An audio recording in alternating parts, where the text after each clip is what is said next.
સુરત પાલિકાની સામાન્ય સભામાં પ્રવેશતા કોર્પોરેટરોની ચકાસણીથી હોબાળો, વિપક્ષનો સંતાડીને બંગડી લઈ જવાનો પ્રયાસ।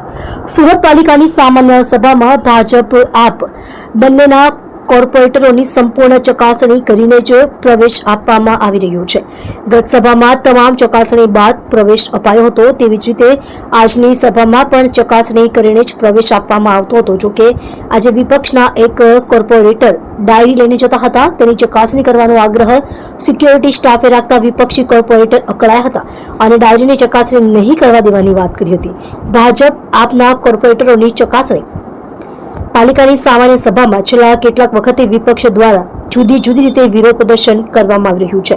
બે બોર્ડમાં તો વિપક્ષ મંજીરા વગાડતા હતા, બોર્ડમાં મંજીરા લાવ્યા હતા અને વિરોધ પ્રદર્શન કર્યું હતું। આ ઘટના બાદ શાસકોની સૂચનાથી ચીફ સિક્યોરિટી ઓફિસરનું ઇન્ક્રીમેન્ટ અટકાવ્યું હતું અને ત્યારબાદ સિક્યોરિટી ઓફિસરનો પગાર કાપી લેવામાં આવ્યો હતો।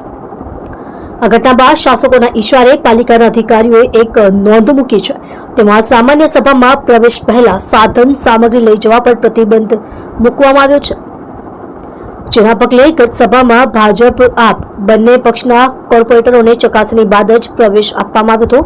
ડાયરીમાં બંગડી લઈ જવાતી હોવાની ચર્ચા ગત વખતની જેમ જ આ બોર્ડમાં પણ તમામ કોર્પોરેટરોની ચકાસણી કરવામાં આવી હતી। દરમિયાન વિપક્ષના એક કોર્પોરેટર સભામાં શરૂ થઈ તેના થોડા સમય બાદ આવ્યા હતા। આ કોર્પોરેટરના ખિસ્સા ચકાસણી કરવામાં આવ્યા હતા, પરંતુ ત્યારબાદ કોર્પોરેટરના હાથની ડાયરી ચકાસણી માટે માંગતા કોર્પોરેટરે હોબાળો મચાવ્યો હતો। તેઓએ ડાયરી કયા નિયમ હેઠળ ચકાસણી કરે છે તે જાણવા માંગણી કરી હતી। જોકે સિક્યોરિટી સ્ટાફ કોઈ પણ ચકાસણી વિના પ્રવેશ મળશે નહીં તેવી વાત કરી હતી। આ મુદ્દે રકઝક ચાલી હતી અને આચાર સંહિતા હોવાથી બોર્ડ પૂરી થઈ ગયેલી જાહેર કરવામાં આવી હતી। આ ઘટના બાદ વિપક્ષી કોર્પોરેટર વિરોધ પ્રદર્શન માટે બંગડી ડાયરીમાં મૂકીને લાવ્યા હોવાની વાત બહાર આવી છે અને તેના કારણે જ તેઓ ડાયરીની ચકાસણી કરવા દેતા ન હોવાની ચર્ચા સાંભળવા મળી રહી છે।